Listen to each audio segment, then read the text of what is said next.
प्यारे संतों, परम प्यार से बोलिए धन्यंकार जी।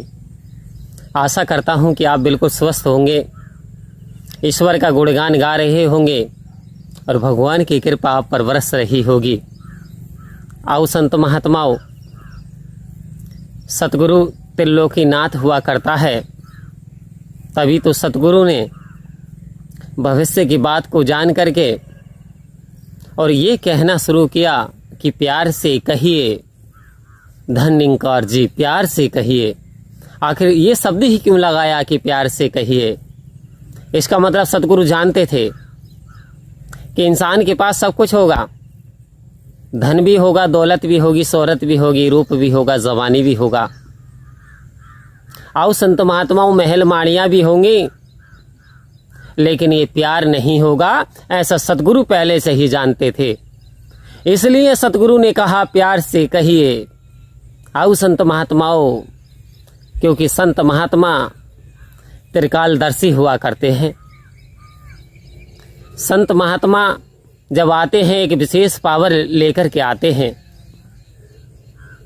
एक भक्त जब अपने परमात्मा से स्नेह करना शुरू कर देता है और जब उसका लगाव बढ़ता चला जाता है, तो आओ संत महात्माओं, एक बहुत ही सुंदर साखी। एक बार एक बहन अपने मन में ये विचार लेकर के घर से चली कि मैं सतगुरु को अपने हाथों से फल का भोग लगाऊंगी। और बहन ऐसे मान लो जैसे कि बरेली से दिल्ली के लिए चली।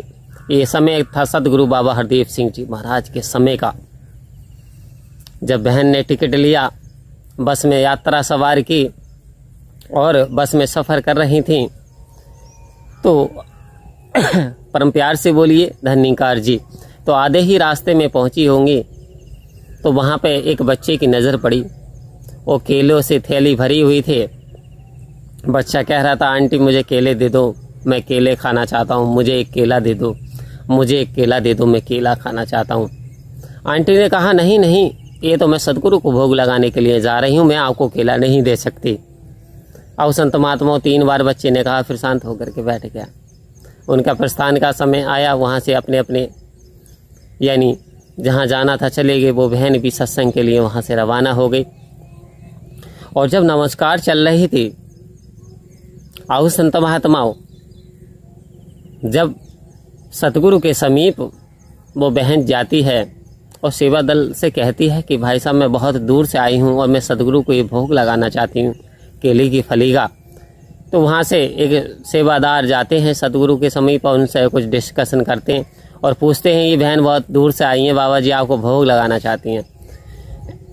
बाबा जी कहते हैं, बहन से कह दो अब मुझे भूख नहीं है।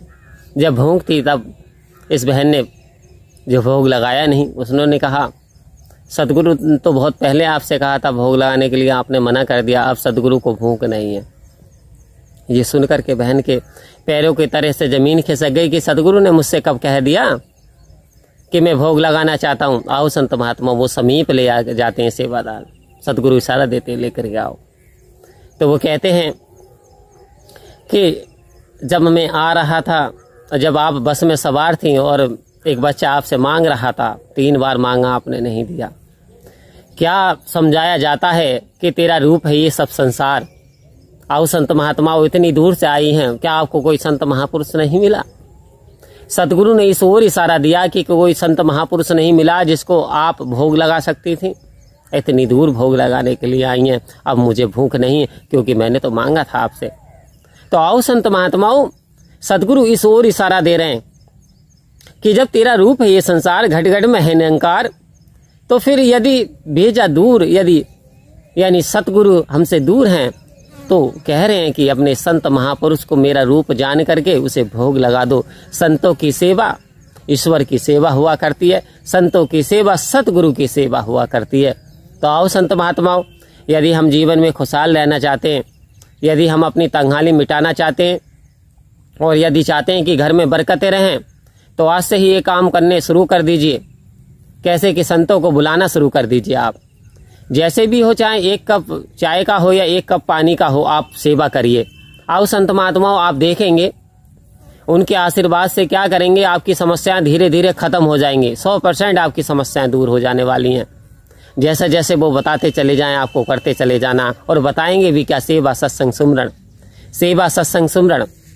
आओ संत महात्मा, उनकी एक एक सेवा जो आप करते हैं तो वो 10-10 गुना परवान होती है, क्योंकि जैसी करनी करेगा कोई वैसा ही फल पाएगा। सच्चा है दरबार साहिब का, जो बीजे सो खाएगा। इस ओर शहंशाह अवतार सिंह जी महाराज ने अवतार वाणी में फरमा दिया, हम जैसी भी सेवा करते हैं वैसा ही फल हमको मिलता चला जाता है।